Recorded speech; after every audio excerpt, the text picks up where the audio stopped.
Please stand by. Your program is about to begin. If you need assistance during your conference today, please press star 0. Good day, everyone, and welcome to the Paychex second quarter earnings conference call. At this time, all participants are in a listen-only mode. Later, you will have the opportunity to ask questions during the question and answer session. You may register to ask a question at any time by pressing the star and 1 on your touchtone phone. You may withdraw yourself from the queue by pressing star 2. Please note this call will be recorded, and I will be standing by if you should need any assistance. It is now my pleasure to turn the conference over to Mr. John Gibson, President and CEO. Please go ahead, sir.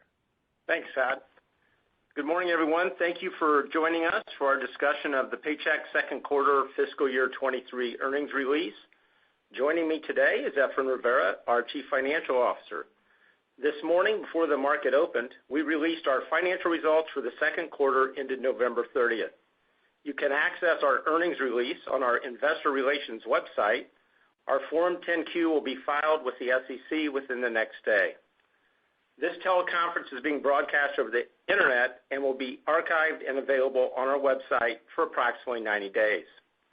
We'll start the call with an update on the business for the second quarter, and then Efrain will review our financial results and outlook for fiscal year 23. We'll then open it up to your questions. We delivered solid financial results for the second quarter, with total revenue of 7% and adjusted diluted earnings per share growth of 9%. Demand for our comprehensive solution suite remains strong, and we are well positioned to help our clients succeed. Our unique combination of leading HR technology, HR expertise, and the wide breadth of solutions we have to address the many needs in the marketplace continue to help small and mid-sized businesses navigate this very dynamic and challenging environment. We continue to closely monitor the macroeconomic environment and our internal leading indicators. The latest findings from our Paychex IHS Small Business Employment Watch revealed moderating growth in jobs and steady growth in wages. Our clients continue to be challenged by the continuing impacts of the pandemic, inflationary pressures, and the challenges of this labor market. However, small and mid-sized businesses continue to show their resilience. Our revenue retention remains solid as we focus on retaining clients and driving increased value and penetration of our HR outsourcing, HCM software, and retirement solutions. Our overall HR outsourcing business continues to perform well, with strong growth in worksite employees and record revenue retention. We achieved a major milestone this quarter. We now serve over 2 million worksite employees across our ASO and PEO business, clearly establishing us as a HR leader. Our industry-leading HR advisory services sets us apart, and our certified HR professionals are truly a unique asset as they're advising our clients on HR issues, as well as leveraging our HR technology and the analytics from our vast SMB data set to help our clients achieve greater operational efficiency, increase employee engagement, and reduce turnover. While demand for our technology and HR outsourcing solutions remains strong, we continue to see shifts in what offerings clients find are the best fit for their current situation. Both early and during the pandemic, we saw lower demand for adding employer health benefits. We continue to see this trend and also high demand for our ASO solutions, driven by businesses seeking immediate assistance with HR issues and filing for tax credits, but delaying decisions on adding or changing their insurance offering to their employees. In addition, the lower medical plan sales and participant volumes in our health and benefits area of our insurance agency that we discussed last quarter continued in the second quarter, and we saw some similar trends in our Florida at-risk insurance program in the PEO, impacting revenue growth in that area of the business. Awareness and demand of our Employee Retention Tax Credit, or ERTC service, which helps clients maximize eligible tax credits, continues to grow. To date, we've helped more than 50,000 clients secure billions in ERTC. A recent survey actually showed just 63% of business owners didn't even know that they were eligible for these credits. We continue to educate existing clients of the benefits as well as leverage this service to attract new clients. We continue to invest and enhance our product suite and customer experiences. In November, we released our enhancements to Paychex Flex, focused on further streamlining the recruiting, onboarding, time and attendance, and benefits administration experiences. Through our HR technology, 3 out of 4 Paychex clients surveyed have shortened the time required from recruiting, screening, tracking, and onboarding new employees. Those clients reported an average time savings of 26%, indicating that the typical 2-month recruiting cycle has now been reduced to just 6. I'm very excited about our Retention Insights offering, which continues to deliver strong results for our clients at a time when businesses remain committed to retaining their existing staff. This feature uses predictive analytics coupled with our vast data sets to provide insights on potential employee flight risk. Clients leveraging the Retention Insights offering are showing a 15% reduction in turnover when compared against their industry peers. We're very pleased we received the Bronze Brandon Hall Group Excellence Award for Best Advance in HR Predictive Analytics Technology for this solution. This is the 10th consecutive year they've recognized us. During the quarter, we also were recognized with the IDC 2022 SAS Customer Service Satisfaction Award for Core HR. We are honored to have received this award as another confirmation of the power of our HR technology and the quality of our advisory services. These awards continue to validate that Paychex is a technology leader and that our focus on HR is delivering real impact for our clients and their employees. At this time, we're heading into our critical year-end season. We are fully staffed in both sales and service, and we have good momentum. I want to thank all the employees in advance for all their hard work and dedication in making this the best year-end ever. Now I'll turn it over to Efrain, who will take you through our financial results for the second quarter. Efrain? Thanks, John, and good morning. I'd like to remind everyone that today's commentary will contain forward-looking statements that refer to future events. You know the customary comments. Take a look on our press release if you have any questions on that. Let me start by providing some of the key points for the quarter, and then I'll finish with a review of our fiscal 2023 outlook. Both service revenue and total revenue increased 7% to $1.2 billion. Management Solutions revenue increased 8% to $895 million, driven by higher client employment levels and revenue per client. Revenue per client was positively impacted by additional product penetration. HR ancillary services, largely ERTC, and price realization. We continue to see strong attachment of our HR solutions, retirement, and time and attendance solutions. I will note that revenue from our ERTC service benefited second quarter revenue growth by approximately 1%.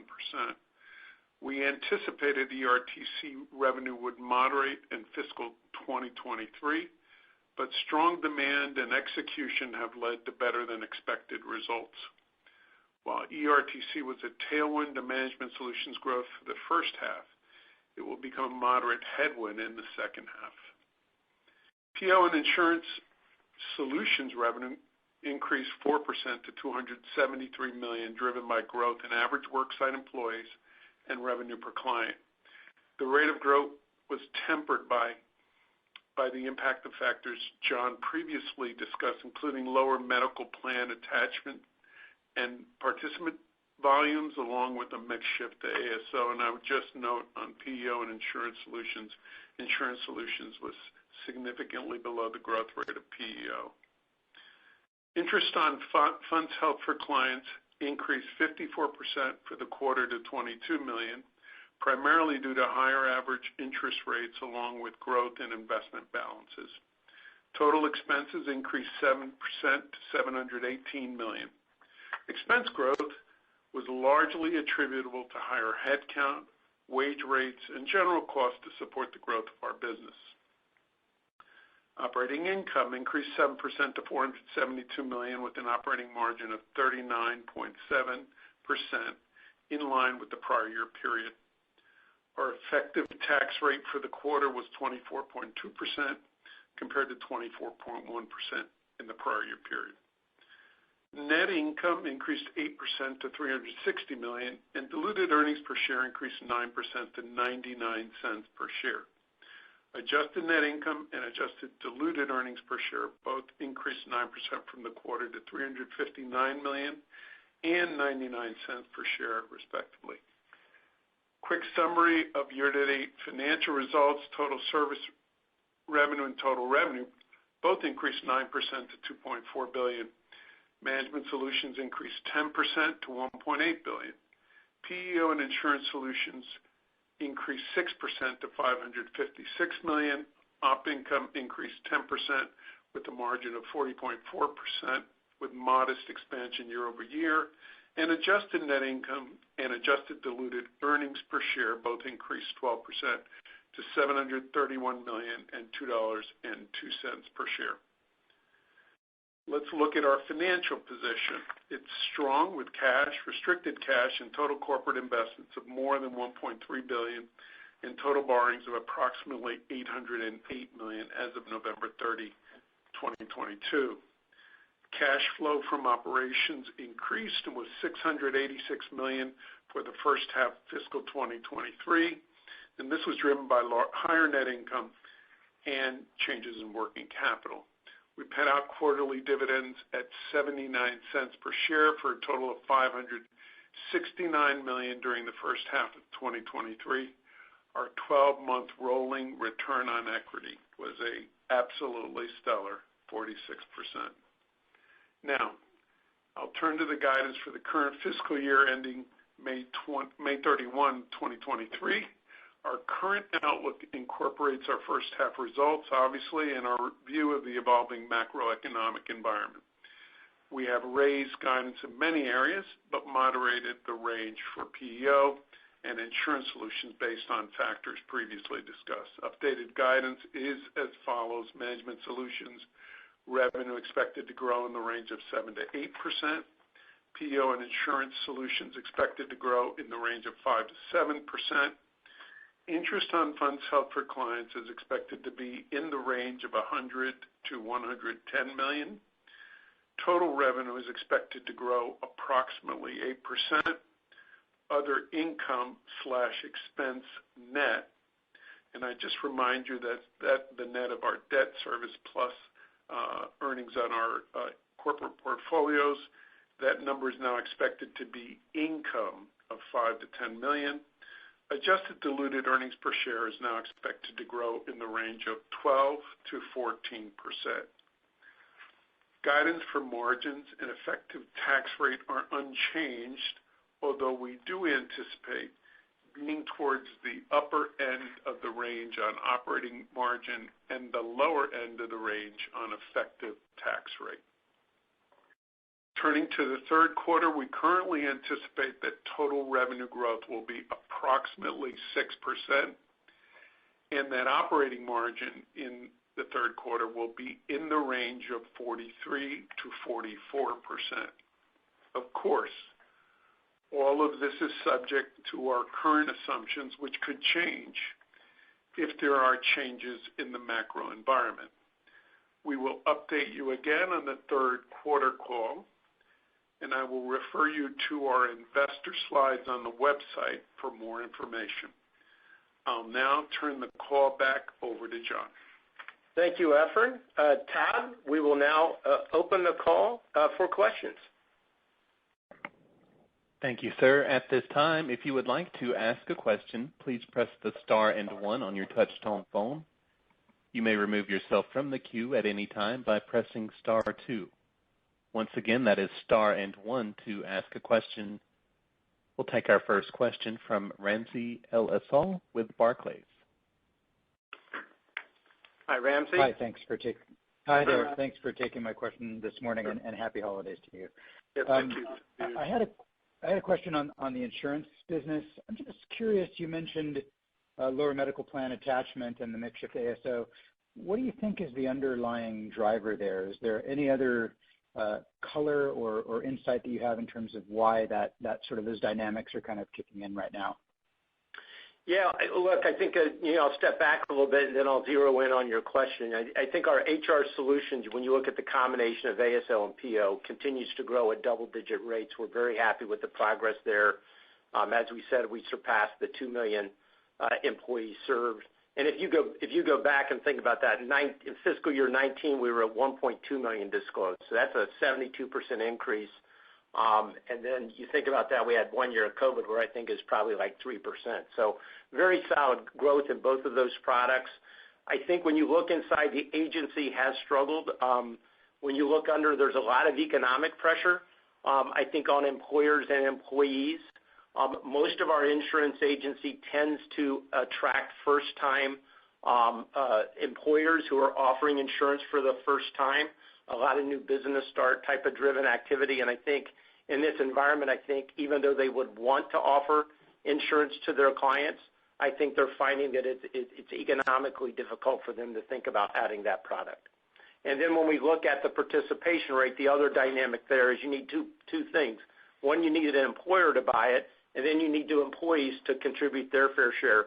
We've also seen some decreases in employees who are electing not to participate in their employer plan. So you have those two dynamics. I can't connect the two directly, but certainly when I look at the hours work, when I looked at inflationary pressure of wages, I wouldn't be surprised if that's some of the economic decision that's being made there. Got it. Okay, thank you. Super helpful. One follow-up for me. You also talked about Management Solutions higher, product attachment, cross-sell. Can you kind of update us on your strategy there, what levers you're using to execute on cross-sell, and what inning we're in terms of that broader opportunity? Yeah, look, what we've seen across the board, our digital offerings, our online solutions continue to attract. They're driving efficiency inside companies. That's things they're looking for. You think about our time and attendance solutions. They're also dealing with more dispersed workforces, so that's driving demand. Onboarding, recruiting and onboarding. So we still have a very tight labor market for small and medium-sized businesses. So our recruiting and onboarding experience has really driven demand. It's in partnership with Indeed.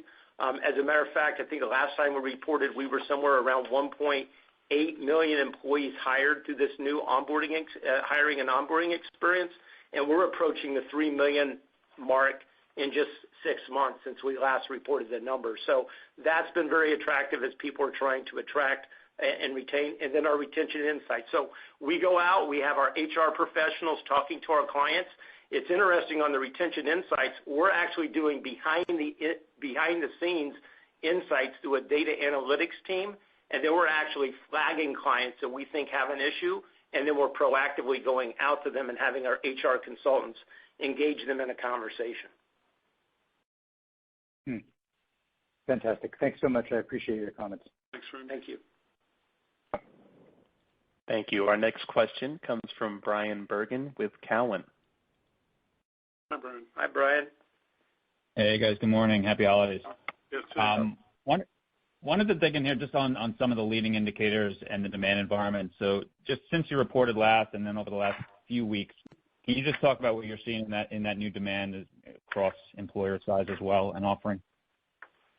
Yeah. Again, what I would tell you is even though it's a challenging and kind of a mixed macro environment, everything you read about, the resiliency that we're seeing in the small and mid-sized businesses continues to be strong. So when you look at the leading indicators that we would be looking at of kind of the first signs of a downturn, we're simply not seeing those in our indicators at this time, and that's sort of what we've reported here.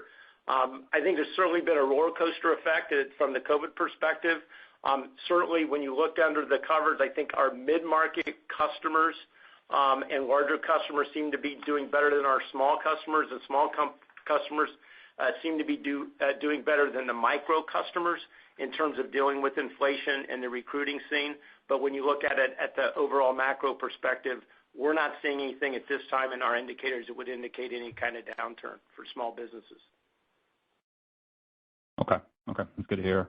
I guess just to follow up on that, as you think about the macro assumptions underlying the second half outlook, can you just talk about what you're thinking about for client employment levels, out of business client losses, things like that?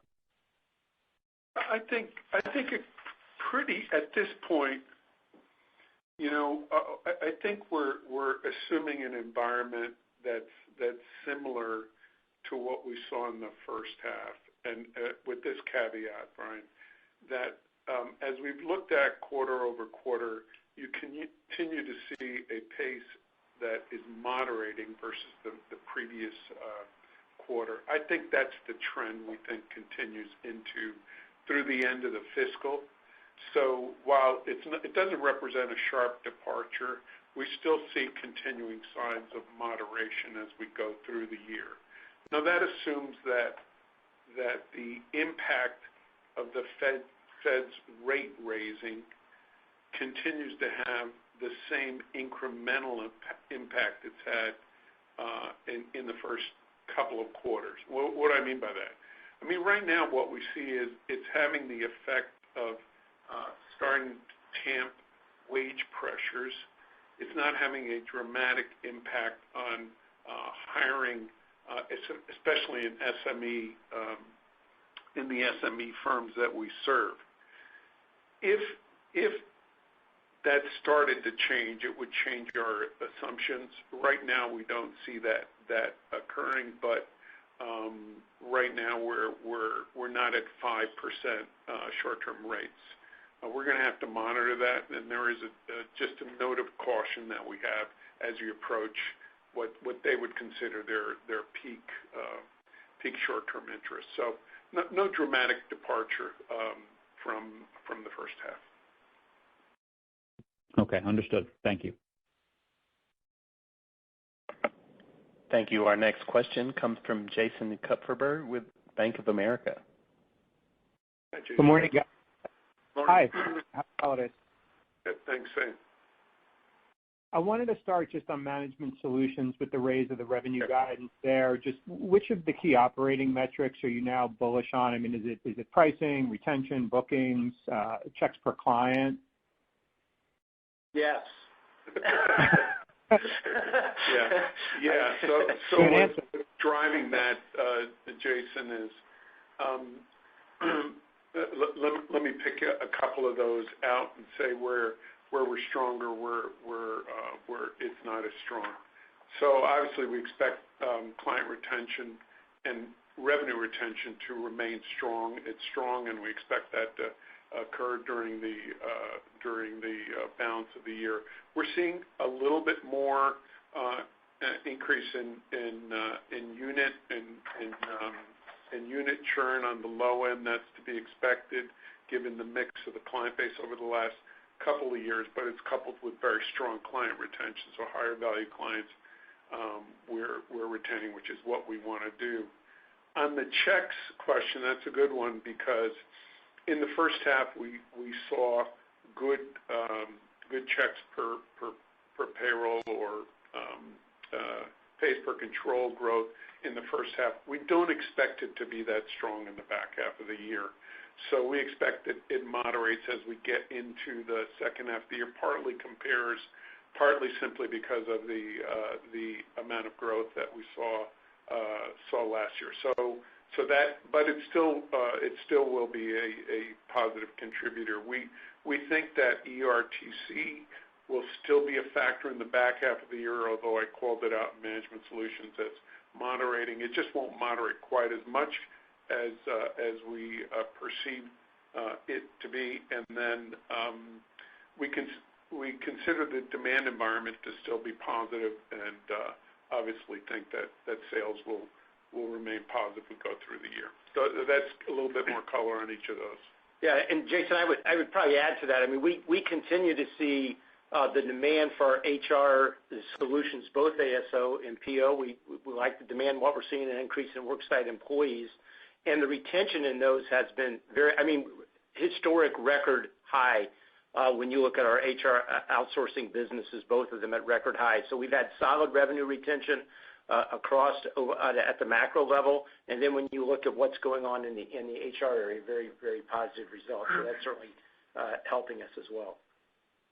Okay, understood. My next question is just on the coming back to the insurance side of things. And you talked about some macroeconomic effects that you think are causing that business to be a little softer than you would have anticipated. But are there any execution issues you feel you need to take a look at, or anything that could border on structural challenge vis-a-vis cyclical? Just wanted to see if we can unpack that a little more. Yeah, well, Jason, let's talk a little bit, because we've talked about the agency a little bit. I mean, P&C has been a continued product. Again, remember, most of our P&C business is workers' comp, the vast majority of it, to new startup businesses, and that's been a very soft market for a period of time. So, certainly that has continued to be a drag, and that has not turned around. I think when you look at the H&B side, which has been a little bit more impacted up and down as we went through this pandemic, it's what I kind of say. You have a little slower new business start, so people, less people we're talking to, and then you have the economic pressure of adding a benefit at that cost, both from an employer and employee side. So I don't think there's anything, terribly structurally. Now, one of the things we're certainly doing is we're trying to make adjustments to our approach, both in terms of driving more digital engagement on the P&C side. We're also doing a lot more going back to current clients on the H&B side, where we think we may have more success in converting them from existing benefit programs.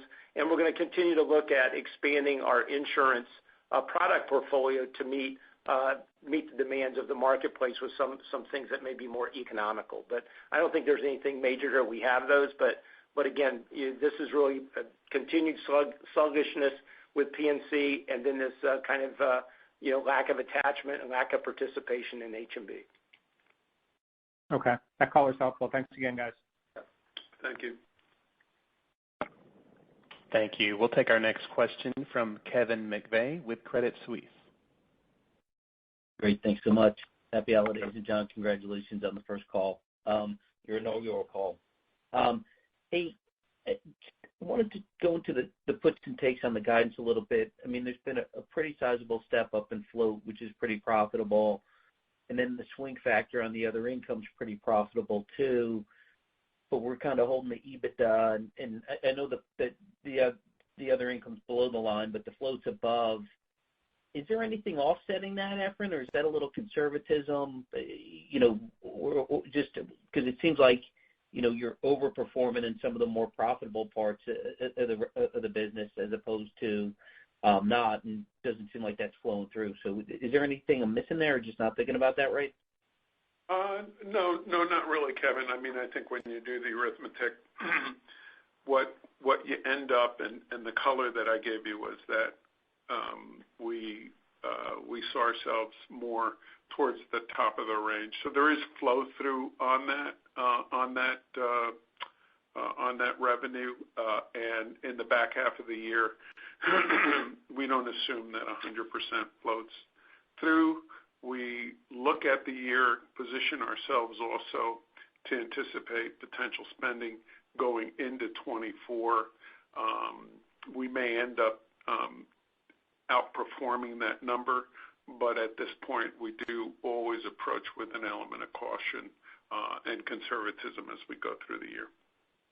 That makes a lot of sense. And then can you remind us, Efrain, just what Fed funds is in that $100 million, 110 in terms of from a Fed funds perspective? We assume we're going to end up close to where the Fed is, around a 5% terminal rate as we get into the spring. I just caution that you can't simply take the portfolio and put that rate in, because it will depend on what the balance between short-term and long-term is. And I've been saying throughout the year that what I want to do is position the portfolio so we don't So if we're in a situation where the Fed decides to raise and then suddenly sharply cut, we're a little bit more protected than we were during the last cycle and when the same thing occurred. So, but obviously we're flowing that through the P&L. Great. Thank you. Thank you. Our next question comes from Samad Samana with Jefferies. Hey, Samad. Hi, good morning, and thanks for taking my questions. Hey, Efrain, how are you? Good. Maybe just on the record sales performance, I guess, can you comment on bookings activity, both in aggregate and then maybe the linearity to the quarter and what you're seeing as we get closer toward the end of the year and as your clients adjust to maybe the changing macroeconomic environment? Yeah, so we continue to see very strong demand for our products and services. As I said, continue on the HR side, continue to see strength there.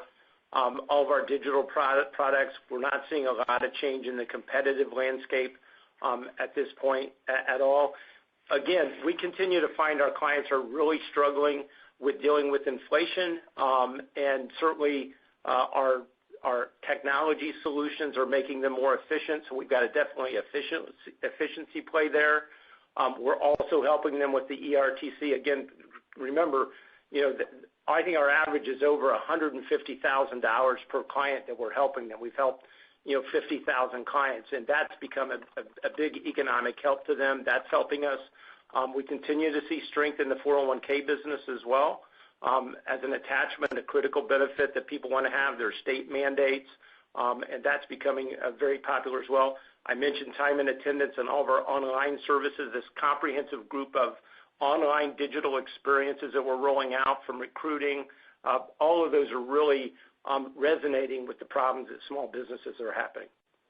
Hey, Samad. So to your question, by the way, I think you had me stumped there for a second as to the linearity of it. Here's my answer to that, and you can tell me if I answered it correctly. So if I look at first half sales bookings growth, it was certainly solid, strong. You have to go back to how are we comparing now, and on the 2-year stack pre-pandemic, and we compare favorably, certainly to that period of time.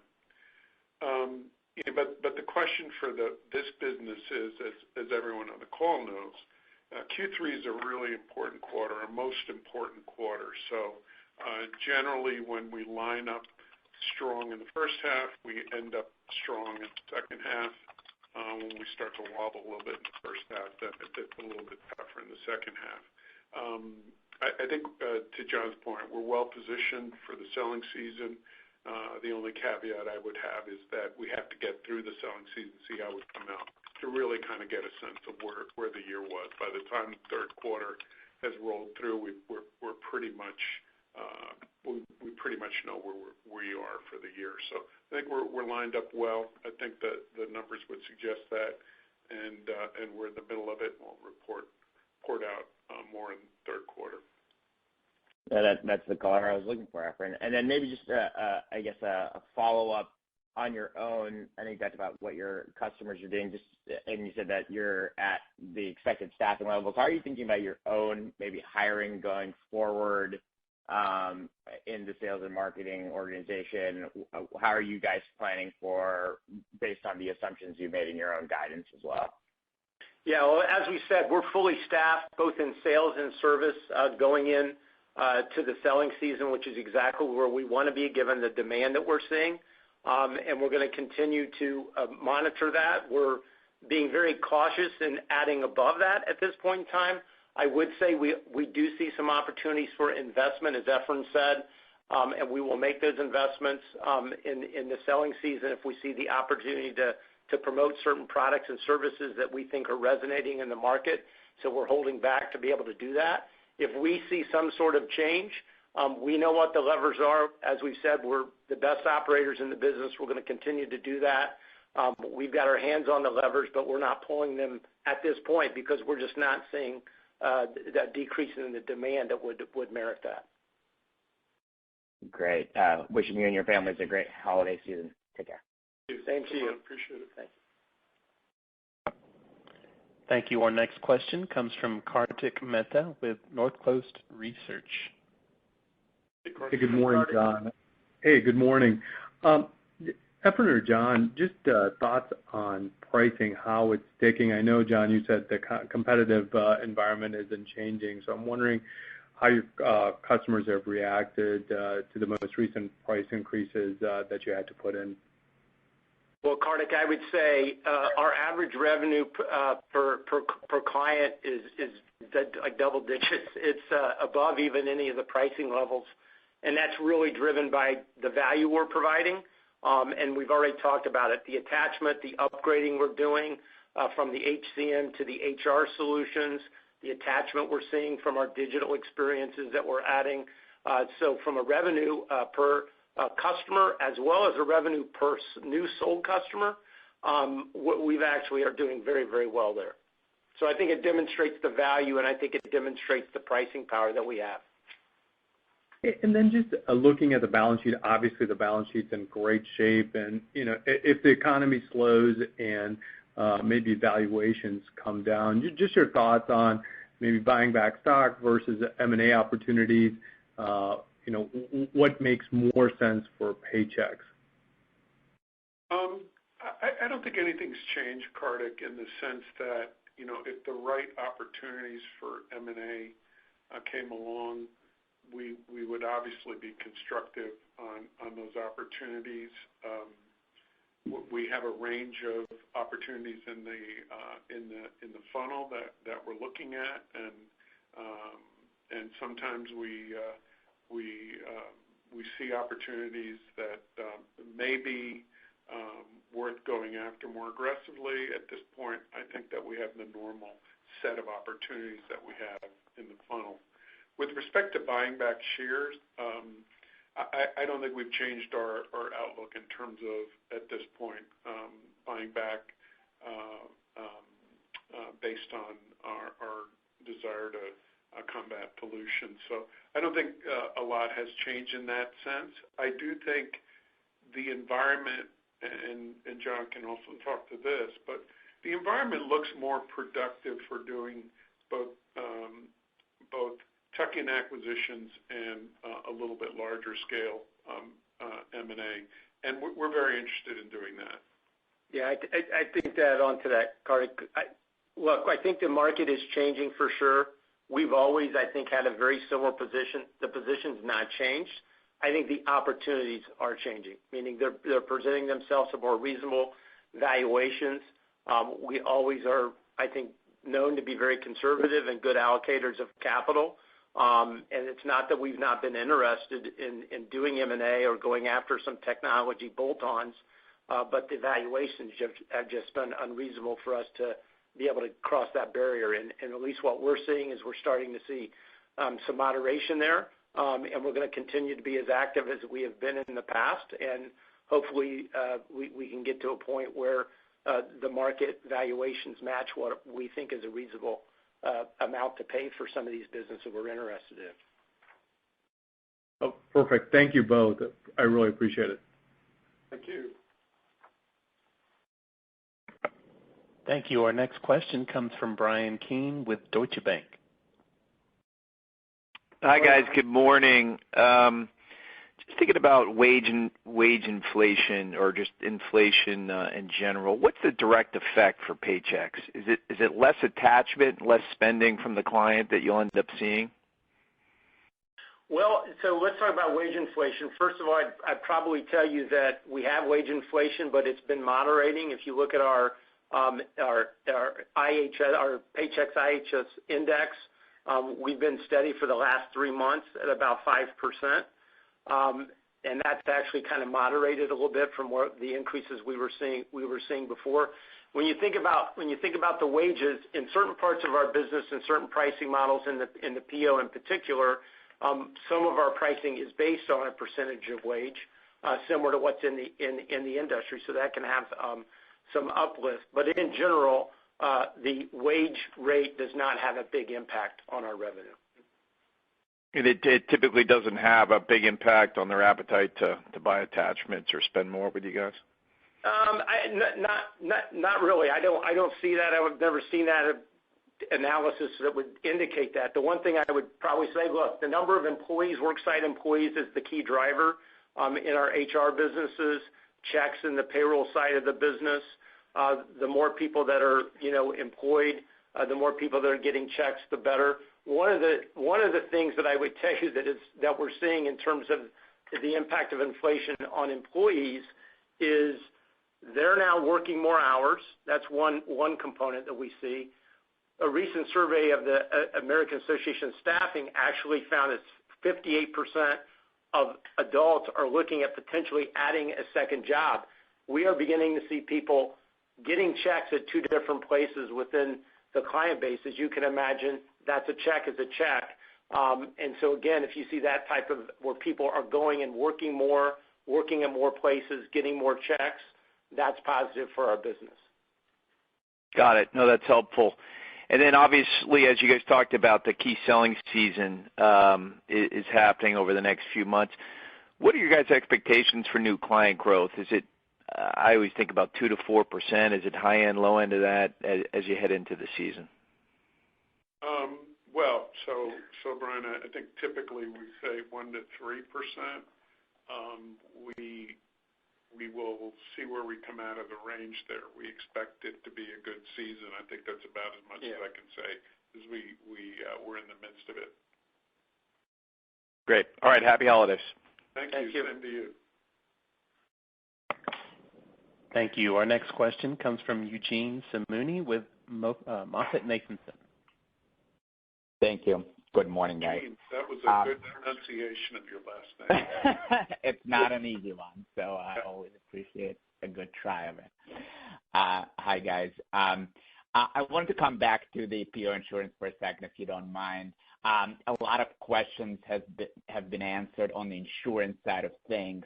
But I wanted to just double-click on the PO specifically. So putting the agency aside and even putting the issues with the insurance attachment aside, which we've talked about, can you just comment explicitly on what you're seeing in the bare bones PO business, literally PO worksite employees, your bookings trends there? I think that would be very helpful. Yeah, so I'll let John talk to sales, but I think that's a great question. And I just want to take a second to kind of, as you said, double click on the PEO and the elements of revenue that affect revenue growth there. So if everyone on the call knows, the first thing that revenue in insurance in the PEO is primarily derived from the state of Florida on the healthcare side. Workers' comp is different, but on the healthcare side. So it's a big number, but it's primarily going to be influenced by Florida. To John's point, we anecdotally saw some interesting things in the first half of the year where we had people who had insurance, stayed with the PEO, but decided they didn't want insurance. And it was a little bit of an unusual situation. We didn't call out specific characteristics of the state of Florida in the first half of the year because, frankly, don't want to pile on that excuse as to what happened there. But Florida had an unusual idiosyncratic period in the first half of the year. Long story short, the level of attachment that we expected to see in that state in particular didn't materialize. As I looked at it and we looked at it, we said, what makes sense? Well, we expect the second half revenue in PEO will be stronger than the first half. But we're a little cautious based on what we're seeing with respect to insurance attachment. And so that's why we out of an abundance of caution, we lowered the range for revenue on PEO in the second half. I think it's really important. All of that is the punchline to make this point. Has no impact on margins or on net income. So we could easily have 5 or 6% PEO growth and have 8 or 9% depending on the mix of revenue, insurance versus admin, it wouldn't have any impact on margins. So that's largely driven by softness on that side of the business, and I could be reporting, and we could be reporting that in fourth quarter we had a really sharp spike in insurance attachment. That's the reason we manage the business the way we do. We're not expecting to make money out of there. Obviously, we'd like it to be a bit higher than it is, but I think it's really important to remember that. Worksite employees, that's an important point.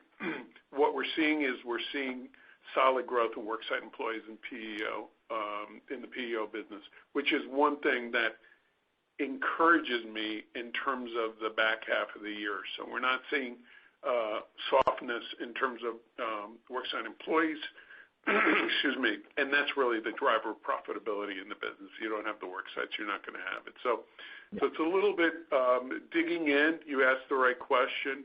When you look at it, it really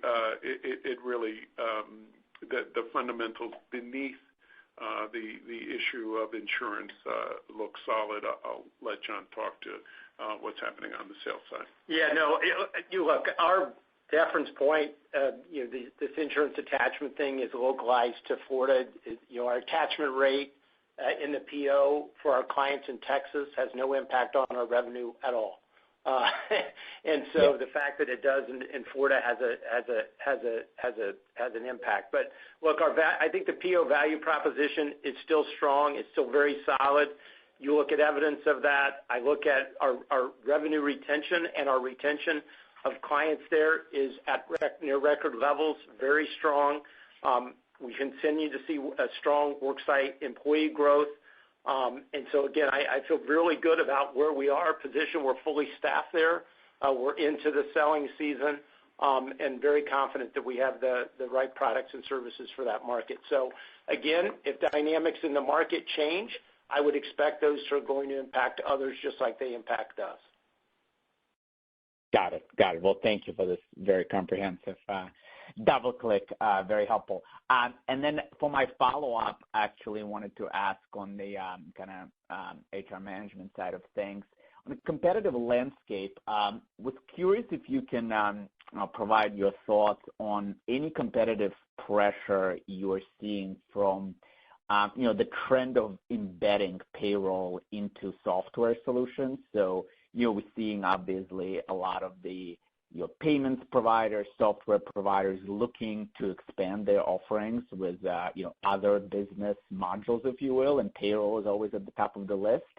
So they talk a lot about that. I was curious from your guys' side, how successful do you think those efforts are, and are you seeing any competitive pressure there?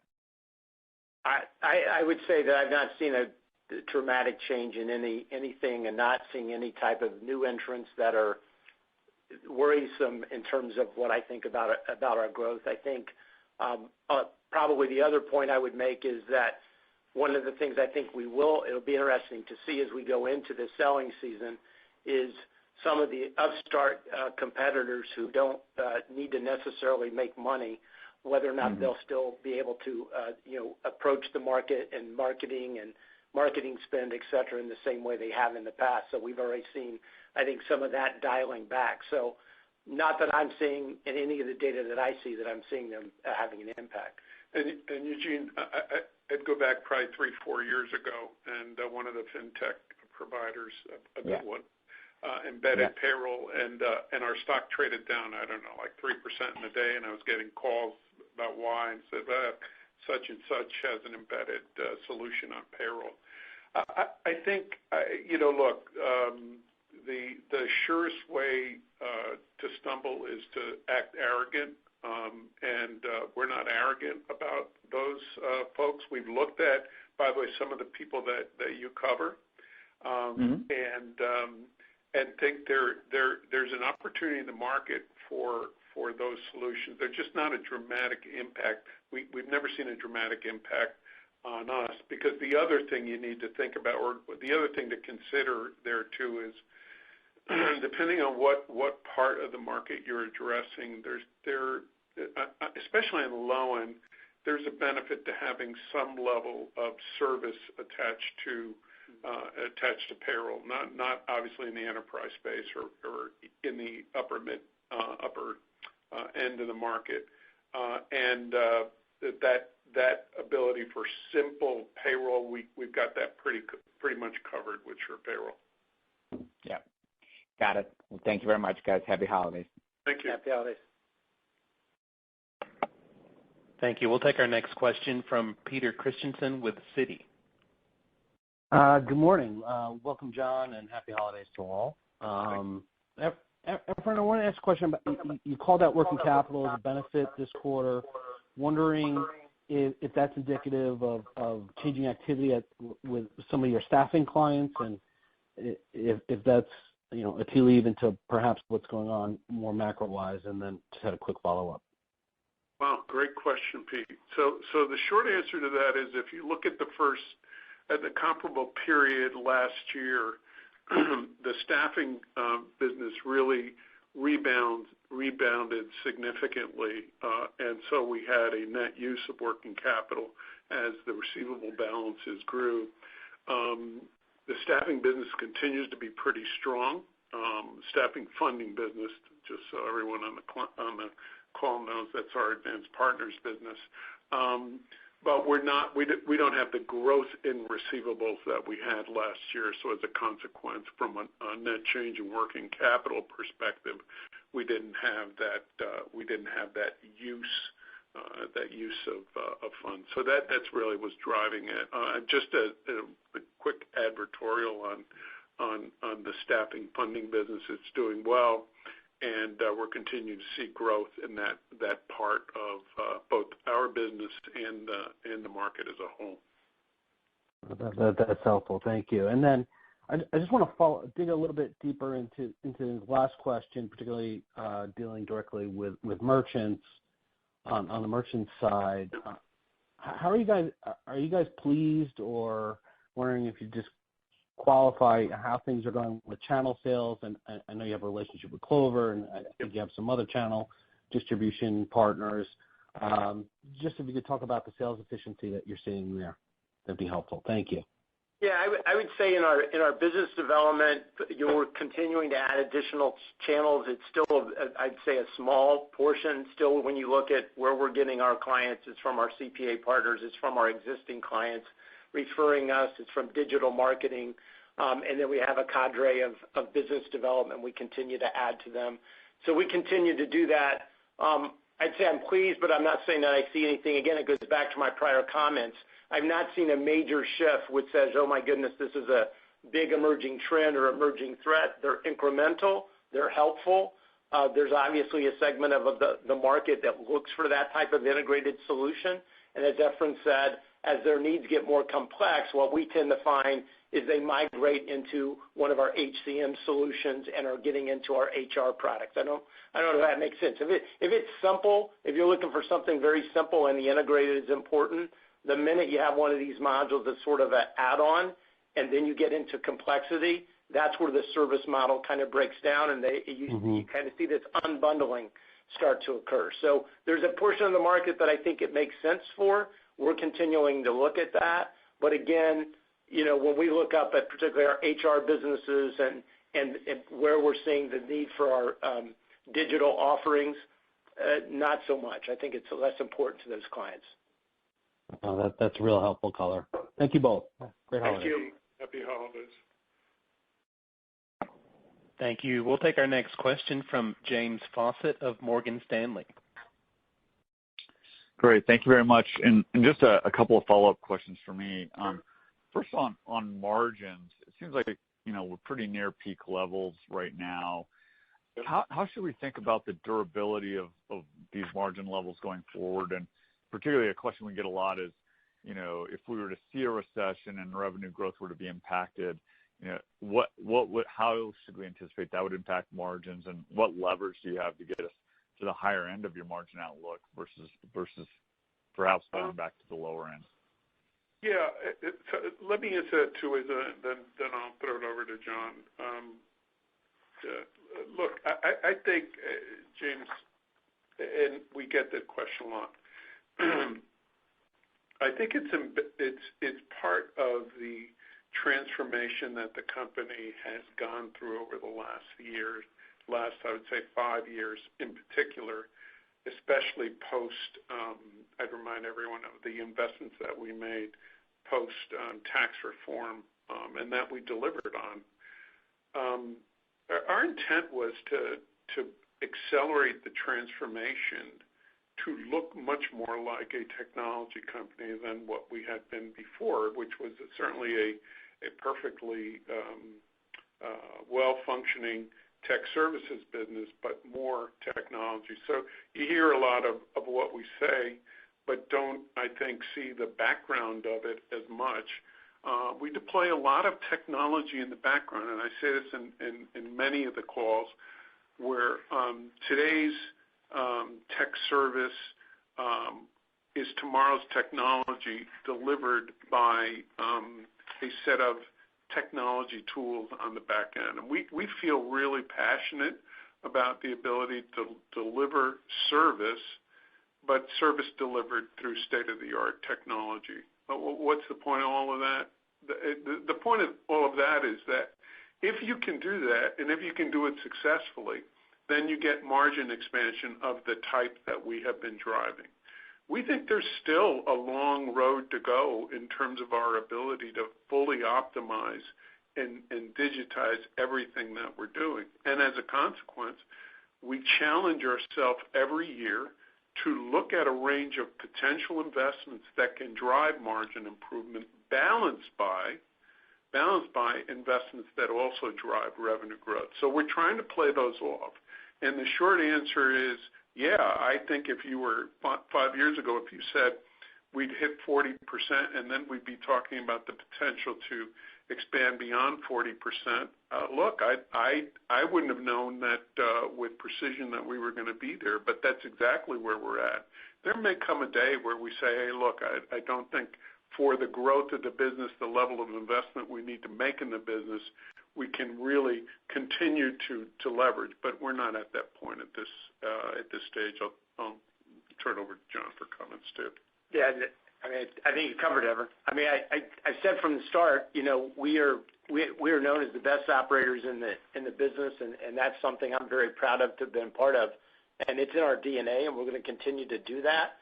And I do think we have some macro opportunities, and that is the digital adoption that's happening in the marketplace is a benefit. Employees and employers don't want to talk to us anymore. They want to get on our 5-star app, and they want to be able to do it themselves whenever they want to do it. That adoption helps them, and it helps us. It provides a better client experience. We're investing in that, looking for ways to drive efficiency there.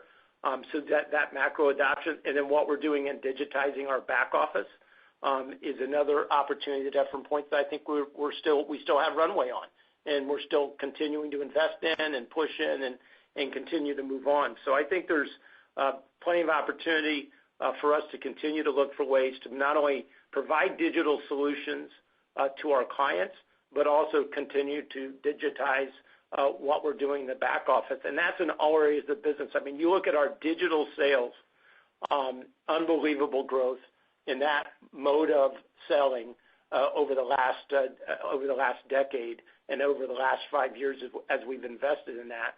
We've launched a digital onboarding capability that'll be fully operational for the low end of our market across the business starting in January. So looking forward to that test and learn. And we have several other test and learn investments coming out of our November strategy session that are all built around driving additional growth and driving further digital adoption across the business. That's helpful. I guess a related question. I mean, it sounds like you guys are going into the selling season well-staffed, and I know that had been a point of concern earlier, but I'm just on that topic and more broadly of service levels. I guess, are you seeing that as an indicator of just a little bit of a change in the hiring market generally? And then, as we dig into the efficiencies, are the technology investments, et cetera, allowing you to increase the typical client count for an existing account manager? And how's that been trending? Just wondering about kind of the hiring environment for your own needs as well as points of efficiency that you're realizing right now.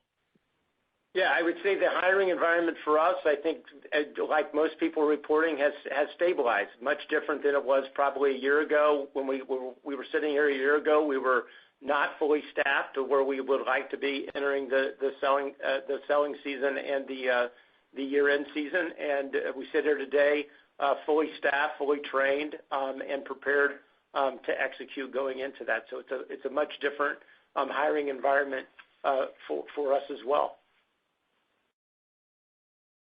And we are continuing to drive productivity as well. Got it. Thank you so much. Thank you. Thank you. Thank you. We'll take our next question from Mark Marcon with Baird. Hey, happy holidays, John and Efrain. Just want to save you a little, Efrain, I've got a little gift for you just to save you some time on all your callbacks. Okay. Because I'm getting this question a lot online. Okay. Well, listen, Mark, I'm all ears. Can you just break out the PEO and insurance services, that $273.3 million? Can you break it out between the agency component versus the PEO component? Yeah. And okay. then, so go ahead. And then to break down, what you ended up seeing in terms of the year-over-year change within those, and this is more than double clicking, but it'll save you a lot of time. Just how much of an impact there was with regards to to the change in terms of the uptake of the health insurance and the property and casualty, the workers' comp. Yeah. So Mark, I would point all of the good investors who are asking you those solid questions to a chart that we included at the beginning of this fiscal year / end of last fiscal year, which broke out PEO and insurance by percentages. So if you go there and look at that, you'll see the exact percentages, and the percentages as of the end of the year really didn't change significantly in the first half of the year. So that's the first part.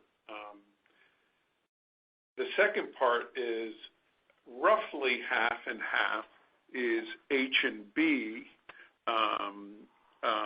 and roughly half of the insurance revenue is H&B, and the other half is P&C, as John said, but that's largely workers' comp insurance. Yeah. And so I will only describe it qualitatively, which is to say that we're still seeing growth, low single digits we're still seeing growth in H&B, and on P&C. P&C itself, workers' comp, in the quarter was flat to down.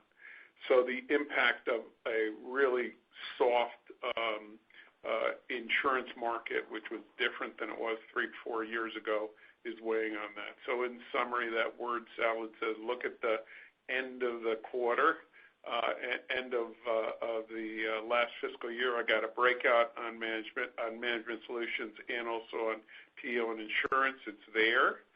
You'll see what it is. And then you can say that in the insurance, roughly, it's half workers' comp and half H&B. We still see growth in H&B, and to John's point, that should grow as smaller clients become more constructive on buying insurance. Workers' comp is the one that's exerting a drag on that entire segment. Got it. And if we strip out the insurance component, yep. is the PEO business X the insurance component still growing high single digits, low double digits? I won't split it out that way because it's a little bit tough with the value proposition. Mark, what I point to is what I said earlier in the call, that we're getting good worksite employee growth, and that's kind of where we're focusing it. It's hard to strip it out that way because then you'd have to do a deep dive on what's happening in Florida versus other parts of the market. But when you look across the markets that we serve and look at worksite employee growth and certainly in most of the major markets, we're seeing good worksite employee growth. And what was, I'm sorry, I'm sure you mentioned it before, it's in one of the releases, but what was the worksite employee growth? We did not say that. And good try though, Mark. We didn't say it. We'll report on it at the end of the year. What we did say, and what John said, is that we've had significant worksite employee growth, both in the ASO and PEO model, and we surpassed 2 million employees. Remember, Mark, one other thing for everyone. We don't force a client into either the PEO or ASO. We're unlike a lot of other providers. So we say to a client, you can have either, depending on what you value in the bundle. And so what we're seeing across both of those solutions is strong demand. Great. And then on managed solutions, obviously solid and better than expected, better than what we've modeled and better than what you guided. But the one question that I got from some investors is basically, why did management solutions, slow in Q2 relative to 1Q? Okay. That was a good question. I answered that one after first quarter. But the short answer to the question, Mark, I'd say bucket it three ways. And the first thing is that significant growth in pays per control or checks per payroll in the quarter versus the prior quarter. That was one. The second part was that ERTC was a significant contributor in the quarter. It wasn't as great a contributor in the second quarter. In other words, it wasn't as large incremental growth. And then third was everything else, which was positive. Got it. Great. And then, John, you mentioned, the really cool, innovative tools, during the last quarterly discussion, particularly the voice-activated solution. I'm wondering if you can give us a sense for your most innovative tools, what sort of uptake are you currently seeing? Well, I mentioned one. It's where clients are having the issues, which is really on the hiring and onboarding is one. So if you look at that, when we last reported, I mentioned that we had launched that product in beta and then announced it. At that point, we had 1.1 million, I think it was 1.8 million maybe, employees that had actually been hired through that process. As I sit here today, we will approach 3 million people hired through that platform. So give you some idea of the use of that, how frequently that's being used, and that's a very popular. The retention insights is another one that we've had very good uptake and utilization of, and impact, quite frankly. So getting good reviews there. Yeah, I was talking about the Google right, 401k, time and attendance, all of those other online traditional products doing well as well. Yep. I was referring to the Google voice-activated solution. Yes, yeah. So we've launched that. We're just starting to launch that, and we're watching to see how customers adapt to it and utilize it. Okay, great. Happy holidays. Yeah, thank you, Mark. You too. Thank you. Our last question will come from Tien-Tsin Huang with J.P. Morgan. Hey, no, thanks for including me. Good morning. Just wanted to ask on the retention side. I know it's record retention. It's been doing really well, and I've been getting a lot of questions around SMB and retention, bankruptcy risk here going into a possible recession. I know, Efrain, you've shared this before, but can we revisit what it did in past down cycles? Yeah. And I would imagine that you would do probably a little bit better I think you always do a little better than people fear, but I would think you would do better here given, the shifts in the platform, the investments in tech. So I'd love to, I just want to revisit that before we close out the year. Thanks. Yeah. So, if you go back to 07, 08, 09, where the business was rough, Tingen, you would know this, so it was roughly about 80% payroll and 20% HRS. Peaked at about, trough, I guess, depending on which side you're looking at about 77% retention on a unit basis. I don't know what the revenue retention was back then, but we were down to about 23% attrition. Now, there were a lot of reasons why that's certainly a lower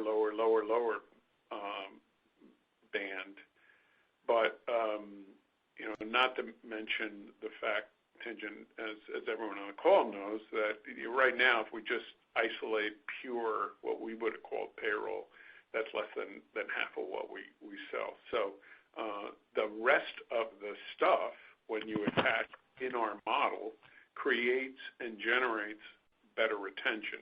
So now you put yourself in a completely different position, even in PEO. So I think the factors there dictate that you're going to have a very different outcome than you would have back in 07, 08, and 09.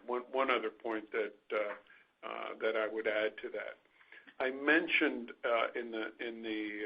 during my comments that we are seeing more elevated churn in the micro segment than perhaps a year ago. There's a mixed element to that that's not, if you want to understand it, call me. It's not worth going into here. But and we anticipated that, by the way. But from a revenue retention standpoint, we still are very, very solid, and those are the clients that you're less likely to see churn in a downturn. So that's my long-winded answer to your question. No, thanks for going through that. And my quick follow-up, I know there's a lot of margin questions here. The overperformance in the first half,